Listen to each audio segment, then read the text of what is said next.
début de la paracha de cette semaine, Vayakel, la Torah nous parle de l'importance d'observer le Shabbat. Le pasuk dit les paroles suivantes. Sheshet yamim te'esa melacha.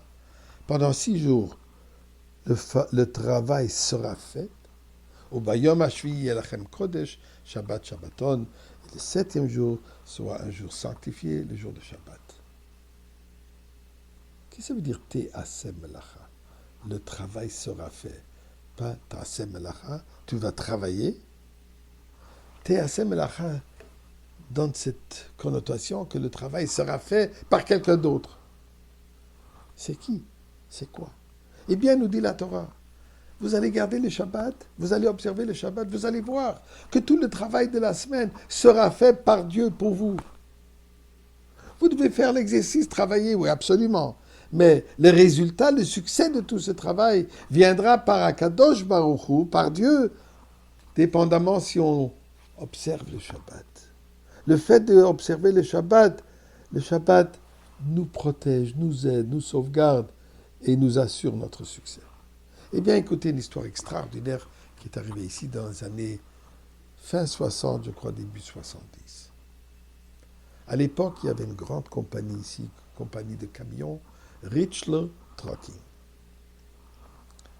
Plusieurs frères de la famille Richler, Shomer Shabbat, et tout le monde savait, dans l'industrie, d'ailleurs, ils étaient les plus grands concessionnaires de camions Ford dans le Québec. Une affaire importante. Un jour, et je m'excuse, tout le monde savait que Shabbat, ils sont fermés. Vendredi après-midi, je me souviens, passer à 1h ou à 3h, les bureaux sont fermés, peu importe ce qui arrive, il n'y a rien à faire. On est fermé. Point à la ligne. D'ailleurs, pendant des années, Ford a refusé de leur permettre de vendre leurs camions. Et à la fin, Ford est venu leur prier, je vous en prie, vendez nos camions. Un jour, ils ont une commande de la Chine. La Chine, dans les années 60 et 70, ce n'était pas la Chine d'aujourd'hui. Une commande de 100 camions. C'est une grosse affaire. C'est une bonne affaire. Des négociations pendant des mois, ça avait besoin de toutes sortes de détails, des choses particulières, ce qu'ils avaient besoin. Quelle sorte de camion avec les nécessités particulières pour la Chine. Et des mois de négociations, on arrive au moment de la signature du contrat et on avance. Le ministre de commerce de Chine est venu spécialement à Montréal pour rencontrer la compagnie, les frères Richler, et assurer que tout est en bonne et due forme pour signer le contrat final et faire le dépôt, de la manière comment toutes les transactions sont tranchées. Le ministre est censé d'arriver mardi pour 3 jours de travail. Mardi, mercredi, jeudi. Mardi arrive et ils reçoivent un appel de consul ou de l'ambassade Chine à Montréal pour leur dire le ministre a été retardé, ne sera pas là avant mercredi. Pas grave, on va commencer mercredi. Ça a été prévu 3 jours de travail. Mercredi, désolé encore en retard, jeudi. Il reste qu'une journée et demie. On va commencer. Jeudi, désolé, encore en retard, il ne pourra venir que vendredi.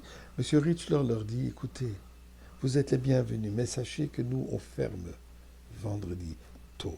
Alors, on peut commencer à travailler vendredi, on va continuer, si vous voulez, moitié Shabbat, dimanche, lundi, comme vous voulez. Mais sachez que vendredi, 1h ou 3h, nous fermons. Ministre, Dieu avant ministre. C'est pas compliqué. Shabbat, on est fermé. Reçoivent un appel, le ministre insiste, il veut commencer vendredi matin à 9h, il sera chez vous. Vous êtes le bienvenu. Tapis rouge, tout le protocole. Et le ministre, il vient avec son entourage, les avocats, les comptables, les notaires, tout ce que ça prend. Et bien sûr, les frères Richler les reçoivent comme il se doit. Et là, le ministre se tourne vers un des frères Richler et dit, écoutez, je voudrais m'asseoir avec vous dans votre bureau Juste moi et vous les frères. Ils étaient plusieurs frères dans la même, dans le commerce. Ok? Ni vos avocats, ni mes comptables, personne. Juste vous et moi. Okay? Il rentre dans le bureau.